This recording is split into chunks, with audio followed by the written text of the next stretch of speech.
An empty chair.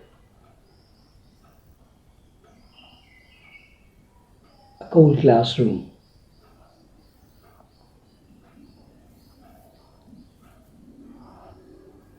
A scene of a long road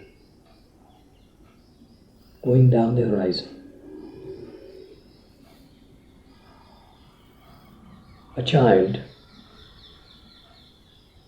crying for a loaf of bread.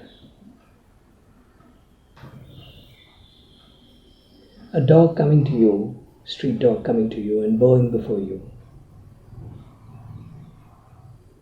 There are scenes and scenes and scenes. Some theories of intelligence say 85% of the work that we do is the action we do or the thought we do is a response to what we see by eyes. Perceptions apart. Perceptions apart. Some other day we'll talk about the difference between seeing and perceiving. Not now, because I have some urgent matter in my hand. So scenes after scenes after scenes, all of them we are ready to react to. We could react to. But do we? Do we? Now, the violent feeling that I have in my mind with respect to all the scenes that I talked about, and there are hundreds like this, is coming out of, the violence is coming out of our still response to it. A very cool response to it.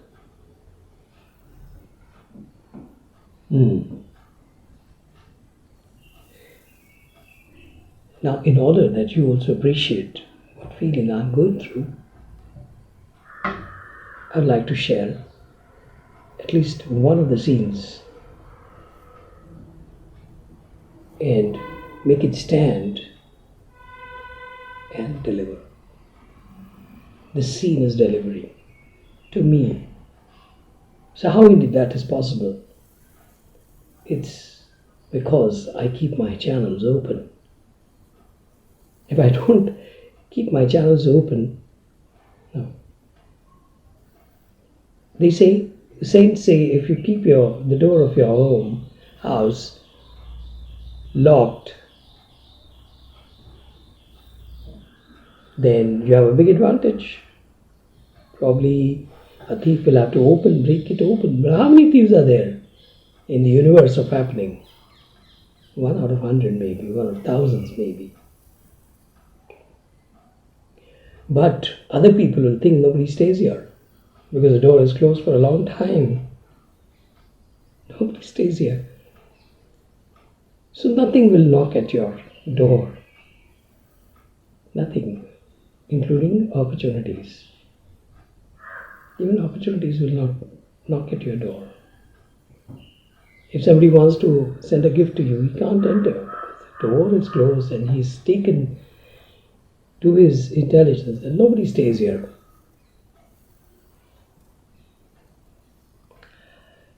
So let's unlock. So scene is that there is an empty classroom.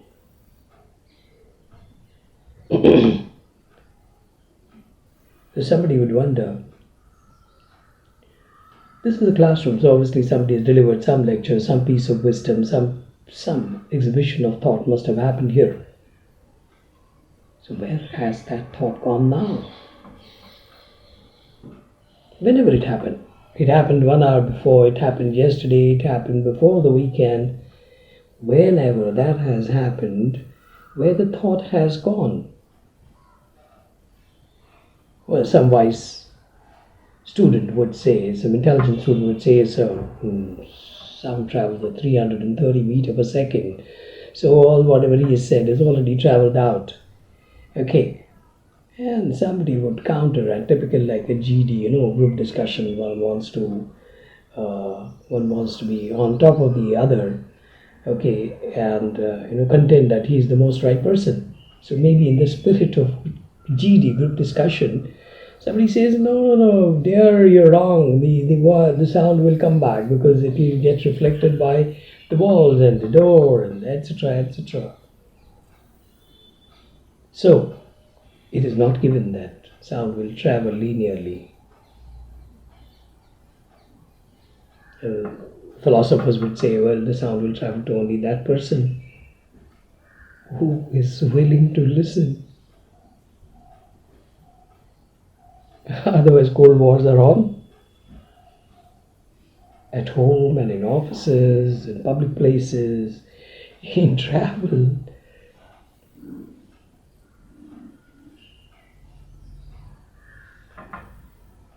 So, contention number 2, that sound is reflected, so it will come back. It has not gone off. Contender 3 will say, no, sir. Like deodorification, superimposition of another room, there's an acrid smell, and near the dumping ground, and somebody says, okay, let's have nightkin flowers there. So there's a deodorification, superimposition.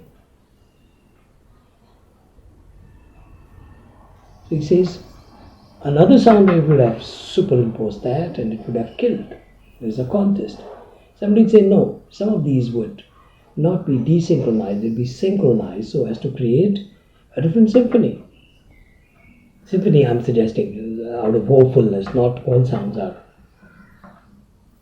going to create symphony.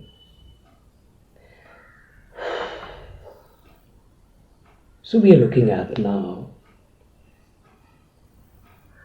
different theories, different ideas based on that empty classroom. Well, somebody might be trying to supersede, saying that, no, I mean, the professor is about the thoughts and not his voice. Voice is an agent of thought. But thought being metaphysics, it is there. It is there. So let's do some meditating exercise here and catch up with those thoughts that the professor had.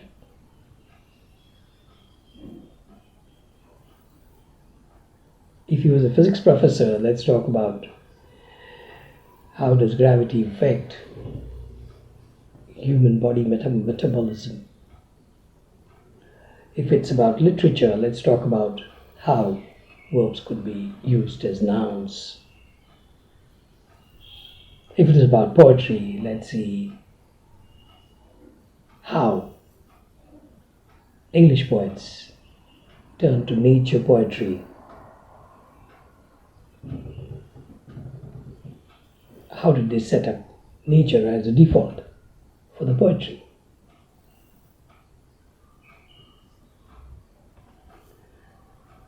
These are the thoughts.